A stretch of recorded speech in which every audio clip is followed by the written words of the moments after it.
In patchwork, getting a nice 1/4 inch seam really helps, especially if you're following a pattern that mathematically needs you to make a 1/4 inch seam. There's a couple things I do to my machine that make life really easy. So let's start there. Now, as you're looking at the setup on my actual sewing machine, what you're looking at right here is actually an edge guide. And now, yes, I do have it bolted on, but you can get a version that magnetically will connect if you don't have the screw port to receive this right here. Okay, I also have a standard small piecing foot on the machine, and this is a standard straight stitching only machine, not that that's important, but having this edge guide is going to give me a great opportunity to lay my fabrics right up against that edge as I piece all the way through there. Now, the next thing I'm gonna do, let's take you to the overhead camera, is as I'm getting my patchwork ready, one of the things I often do is I wanna make sure that my pieces are nicely pressed.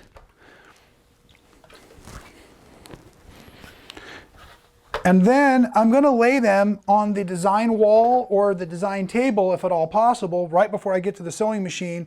I'm gonna put them together right sides together.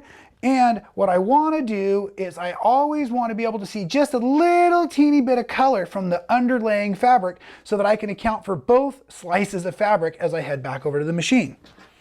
Now, as I'm at the machine, I'm going to come in here, and what I like to do, because I like to backstitch, is I'm going to start a few threads in, take a couple stitches, and I'm going to backstitch to lock that in.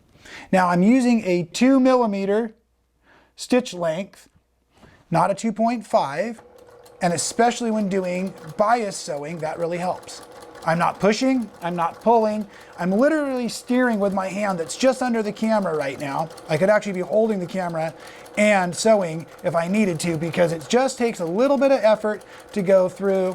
Now, I just covered the end of the yellow fabric, so that's where I backstitched there. I'm gonna use a thread cutter, it's gonna get loud. As I come to my ironing surface, what I always wanna do is hold my dark fabric in the air. I'm going to give a quick little run over the top of this with my iron to set the seam. And then I'm going to hold that dark fabric up in the air, and I'm going to use the edge of the iron up against the thread. And then I'm going to push it over with the iron just like this. So this effectively has now pressed the fabric to the dark side and has also given us a very nice, very crisp little straight seam. Like I said, it doesn't have to be imperative in patchwork quilting. I love freestyle quilting, I love applique quilting, but there are patterns that want you to have a nice straight line, and or I do a lot of projects where I start by sewing a lot of strips together all at once. Then I subcut them into squares and rectangles to make new fun ulterior designs. So that sewing nice and straight helps everything else look accurate and sew together more easily down the road.